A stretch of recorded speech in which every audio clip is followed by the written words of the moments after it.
Hi, it's Mark Evans, and you're listening to Marketing Spark.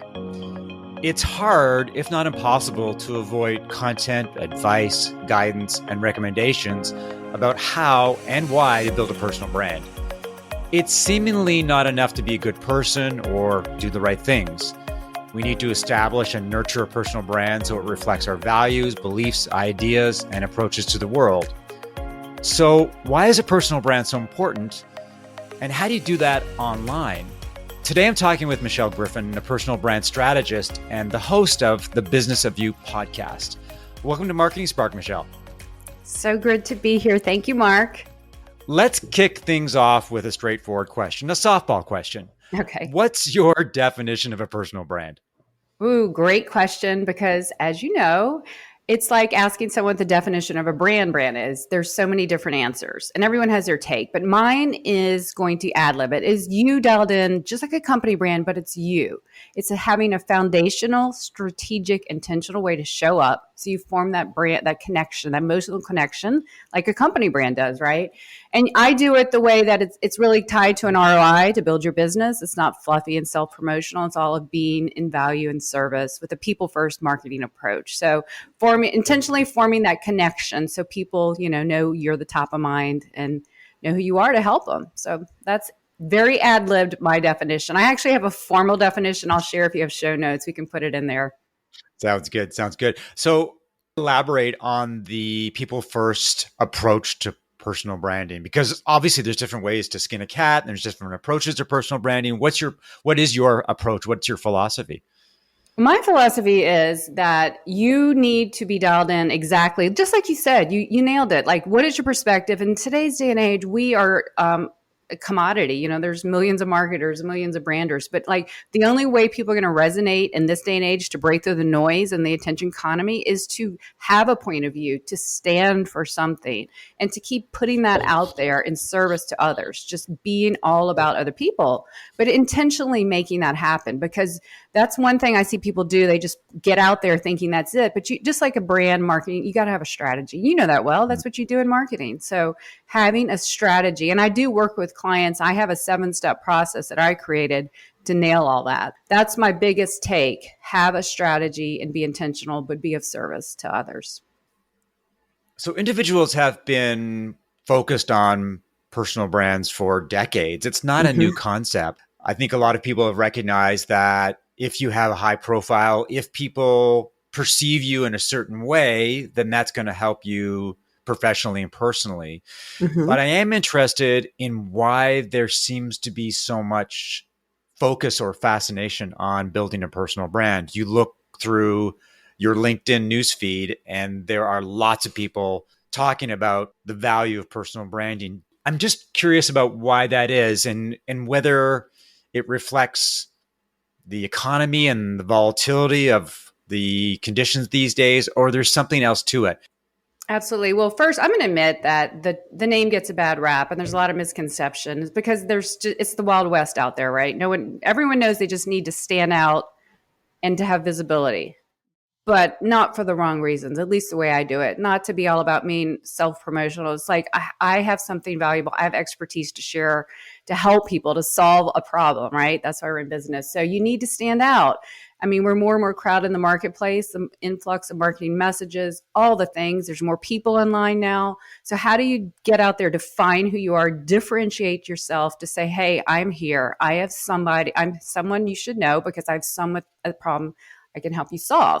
It's the visibility. It's being known, noticed and known to get the results. So I think influx of last year, where more people are online, really played a lot into it. I also think there's a lot of misconceptions of what it is. And people, hashtag personal branding on Instagram, call it personal branding. And I'm out to just kind of disprove all that and to really make it clear, a real personal brand, at least the way I do it, to build your perception, reputation for your business, it needs to be exactly like a brand strategy for a company, but with a person, with your point of view and perspective, expertise dialed in. Okay. In theory, everyone likes the idea of a personal brand. Everybody wants a higher profile. Everybody wants to be perceived in a certain way so that when you step out into the world, your reputation precedes you.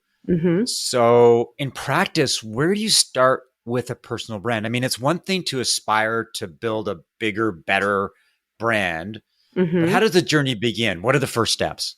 Just like anything, we're going to outline the goals. What do I really, who am I? What do I want? What do I want out of this? If it's just want fanfare and stuff, yeah, it's a whole different, path to take. But if you strategically want to keep building it to meet these goals for you and your business, just like a company brand, start with the goals. And we're going to start with, deep diving. The way I do it, I have a 7-step process. I'll tell you real quick. So I start with the perspective all about you, your personal, your professional, your industry, your ideal client, all the stuff that makes, I consider it like taking a 1,000-piece puzzle and dumping it on the table. Let's make sense of this. Let's define all the things, just like you would a regular brand or marketing strategy. And getting really clear on that. The next one is people. Now, as a marketer, hey, Michelle, you have one ideal client, right? Ideally. Well, I call people two things. First is your ideal client, persona, avatar, whatever, the lingo we want to call that one person. We're here to help. But I wrote a post about this today on LinkedIn. Your partners. You will grow your brand and yourself absolutely faster when you have a community, partners, like-minded people, sister things to help build you up. And I've seen that firsthand with clients and myself this year. You got to have that partnership. And then the third one is the positioning.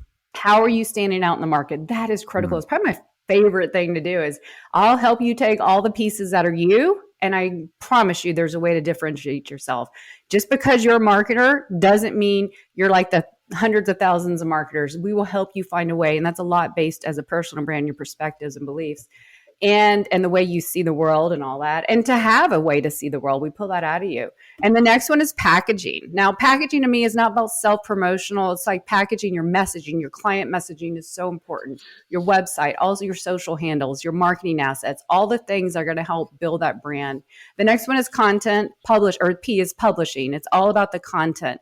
Now, the content on social, and I also like to build your own platform. Where are you putting stuff out in the world? That's your own place. The next one is promotion. Once we get you dialed in, where can we amplify that? Where can we get you like on podcasts? Start your own podcast, reading, right? All the things that are going to get you in front of more people to snowball that. And the 7th step is propel. Keep checking the analytics, building the trust, building all that to keep growing it. A personal brand is not a one and done. It's like anything. You got to just keep building it, refining it, checking the measurements, all the good things.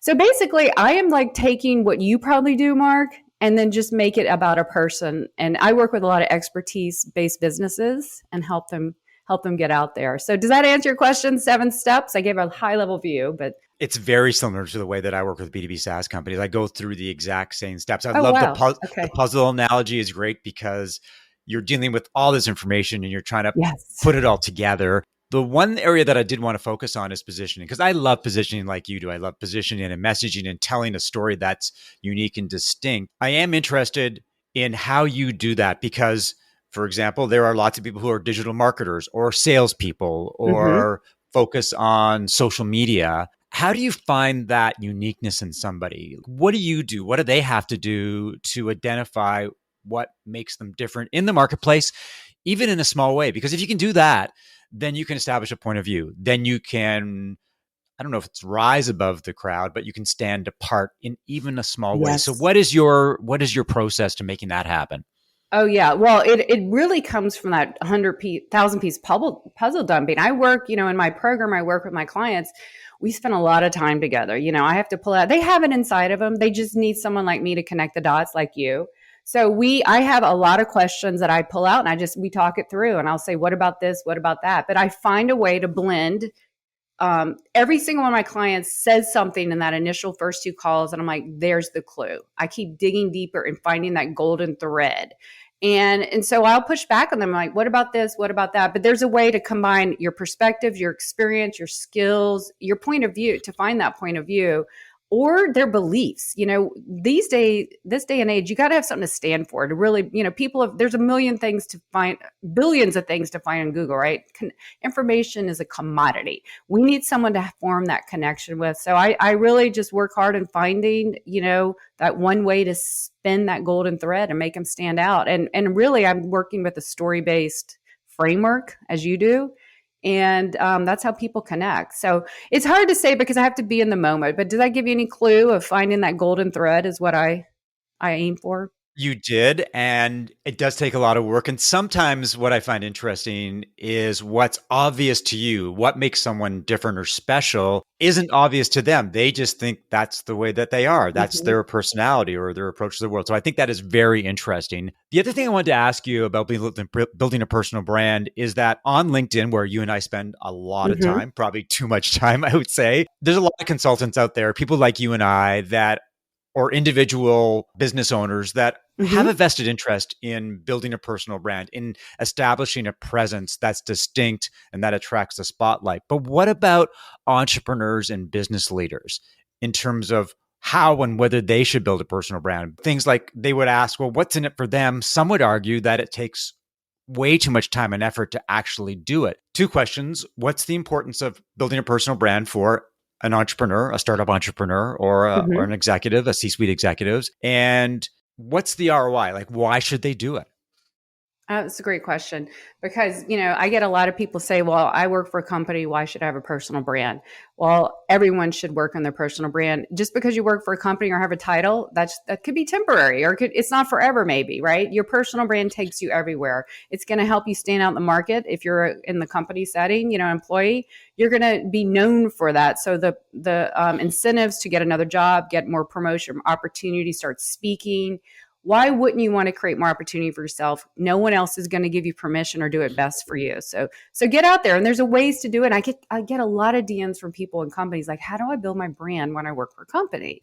And I give them clues. And the main thing is some companies are more lenient than others on social media. I mean, I can give you examples, probably not on air, but of people I know who are working for Fortune 10 companies that are building their personal brand. And it's just the way to make sure that you have that professional security, right? For a founder, what other way to build that quick connection when you're harsh, you don't have a lot of money to start up?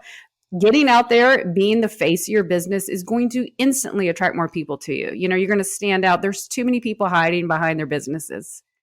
Come on out. We want to know you in this day and age. We want to know who's behind the brand, right?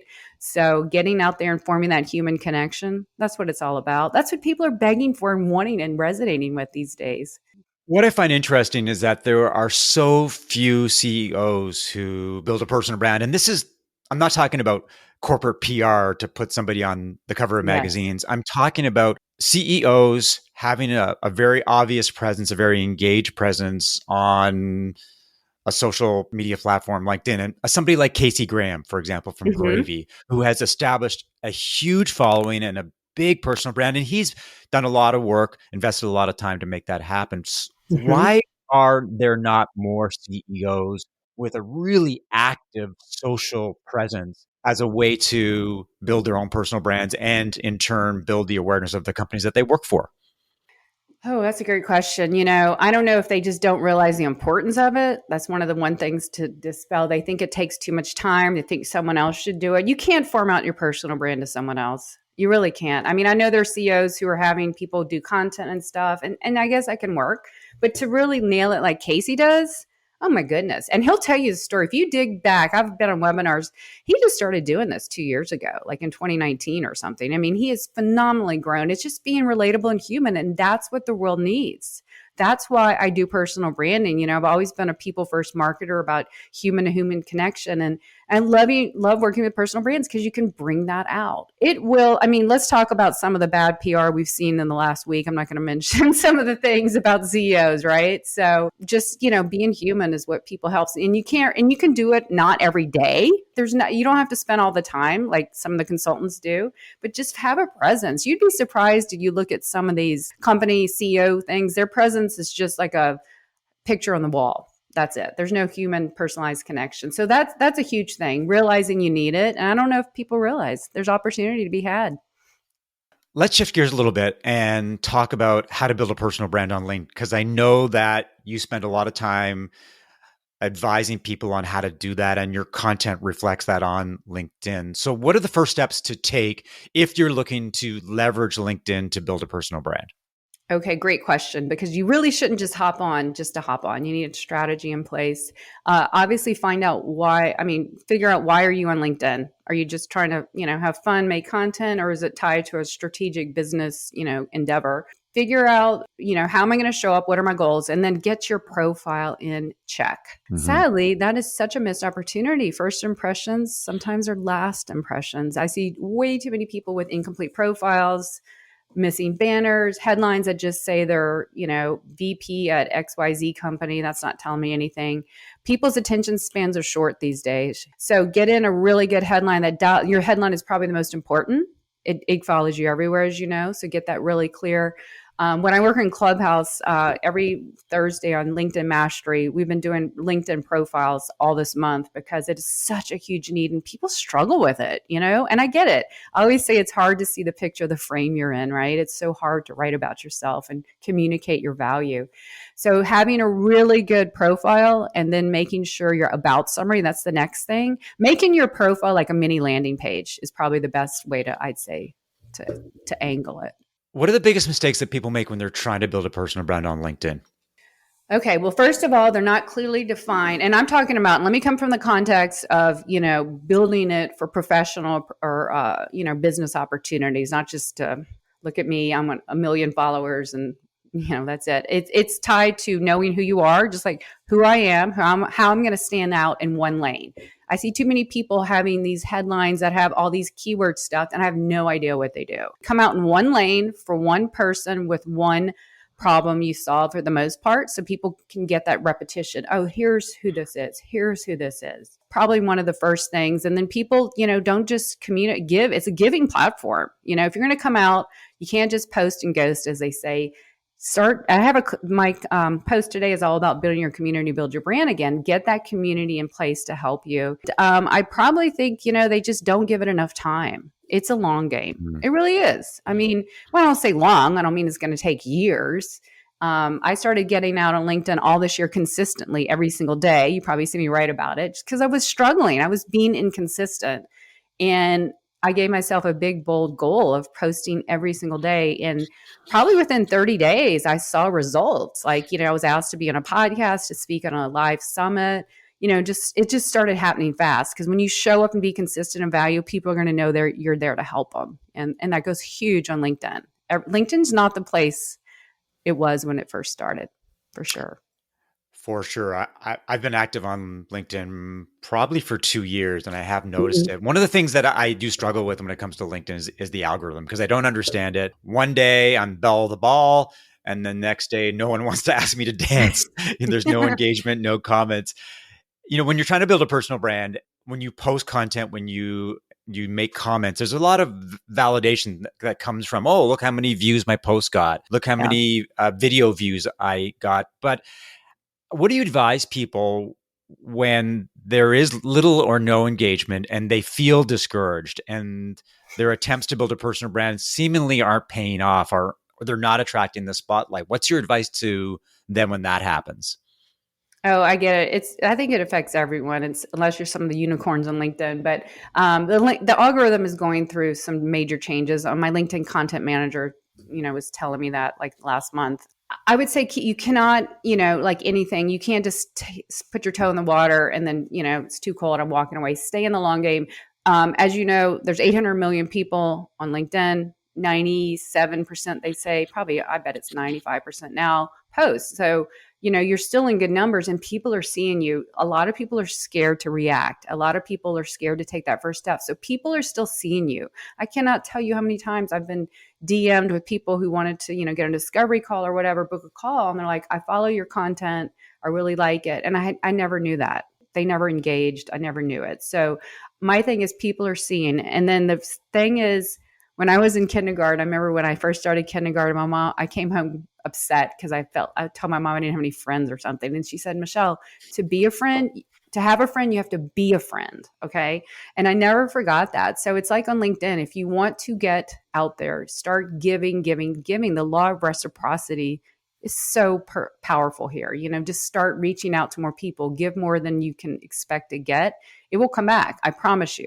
When I got back on LinkedIn this year consistently, I switched industries. I left my job in the insurance and legal industry, professional services, to come and, start fresh. And I started fresh, started over. And it's been phenomenal just reaching out and being a person. Now, I know that sounds easier said than done, but just take 10 steps and a few baby steps. Reach out to 10 people a day and just comment, take the baby steps, and it'll just build in time like compound interest.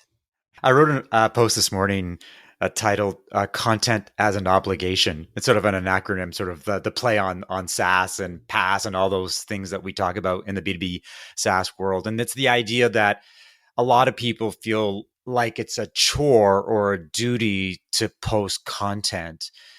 And it's not. I mean, it should be a Mm-mm. joy. It should give you Mm-hmm. satisfaction.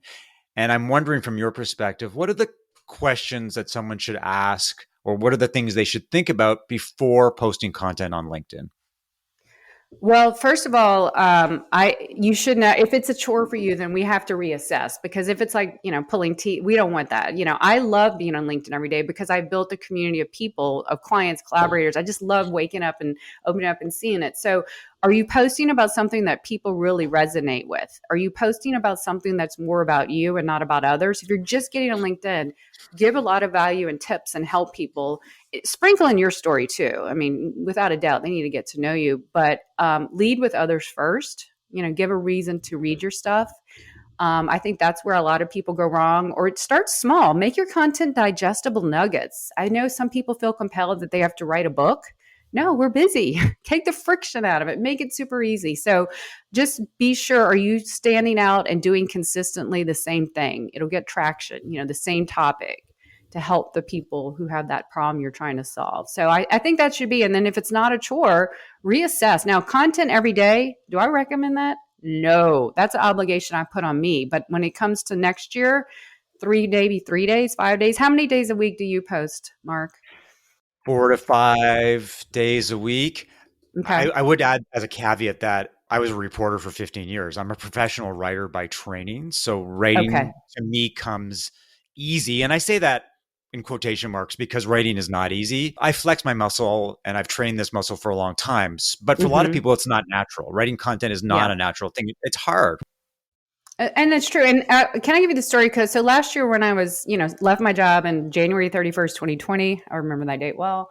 So I know I need to go on LinkedIn, and I was doing all the things, commenting, connecting. I had very active there, but I knew I wasn't consistent, and it bugged me. Like, how in the world are these people finding stuff to post every day? Like, it was the world's biggest question I couldn't answer. Like, what the heck? It was just unbeknownst to me. So here's the thing: the gift of getting out there and putting yourself out there and starting to post regularly, the ideas start flowing. It's the weirdest thing. And it wasn't just for me. I talked to many people. They said, getting out there, you start getting ideas. You'll have conversations. You'll think, oh, that could be a post, right? You just start getting the lay of the land, so to speak.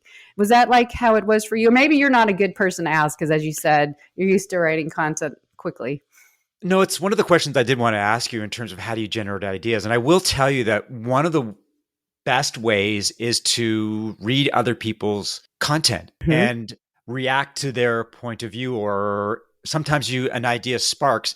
And here's the thing, this is a trick that I do, or a hack of sorts. I'll be writing a comment. It's a post that resonated for whatever reason. I'm writing a comment and then I say to myself, this is a great post. So I'll leave the comment, I'll cut and paste, put it into another document. And Mm-hmm. then I've got a nugget of an idea for my own post on the same topic. I'm not going to copy their content, but Yeah, that's one of the ways to do it. And the other thing I would suggest, and you probably do the same thing, is when you come across content ideas, you got to capture them. You got to write them down. absolutely. You got to go onto your iPhone or a piece of paper, whatever it takes.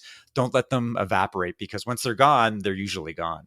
Oh, and the split second. Yeah, my iPhone notes page content ideas is huge.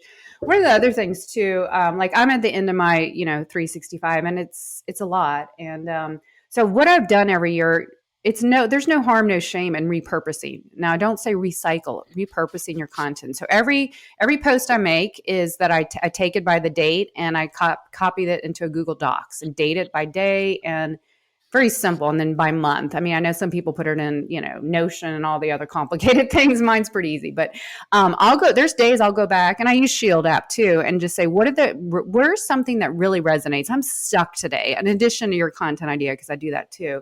And I'll just take a really good post or maybe a nugget from a post. Because here's the thing, I was posting way too long earlier in the year, and then just pull out a nugget, rewrite it in a different way, And that just goes, it just helps. I mean, I've had some stuff take off even more that way, or some stuff that was maybe even lukewarm at the beginning because, the algorithm isn't our friend every day, and then it takes off. So no harm in taking your stuff several months out.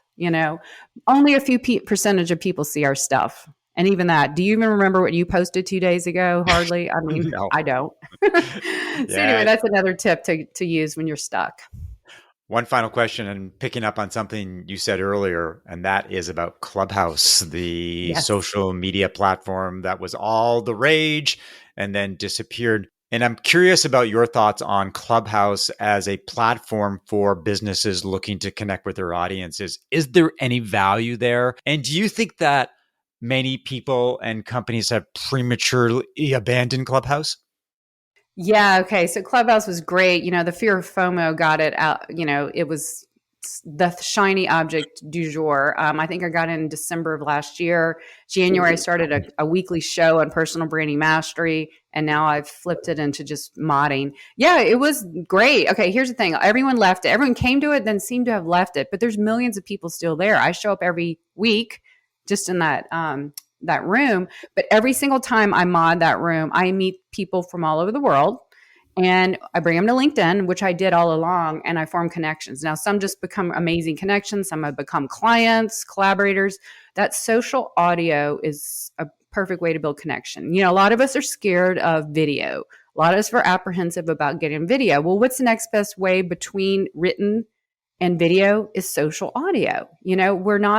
I think the fear is the visual. So getting on audio, and I know there's some people still introverted on audio, but it's a great way to connection is everything. And so I would try it. Okay, so do you have to host your room? No, go find targeted niche rooms where you try it out, where your ideal audience is, and just, be a participant.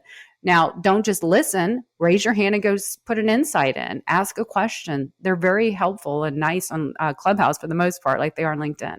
So I still use it, not as much, but it's definitely a targeted way to build relationships. Thanks for all the great insight, Michelle. Where can people learn more about you, your services, and your podcast? Well, thank you so much for asking. It was a pleasure to be here. So of course, connect with me on LinkedIn. I'm at Michelle B as in brand Griffin, Michelle B Griffin. Of course, I'd love to meet you. You can check out my website, which is Michelle B Griffin as in brand.com. And you can, I also have a lot of LinkedIn goodies on my profile where you can get like some Canva templates and things like that.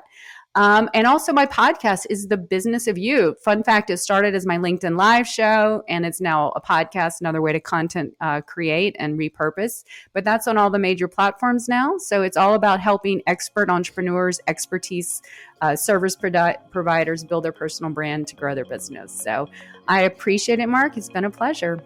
Well, thanks for listening to another episode of Marketing Spark. If you enjoyed the conversation, leave a review and subscribe via iTunes, Spotify, or your favorite podcast app. If you'd like to learn more about how I help B2B SaaS companies as a fractional CMO, consultant, and advisor, send an email to mark@marketingspark.co or connect with me on LinkedIn.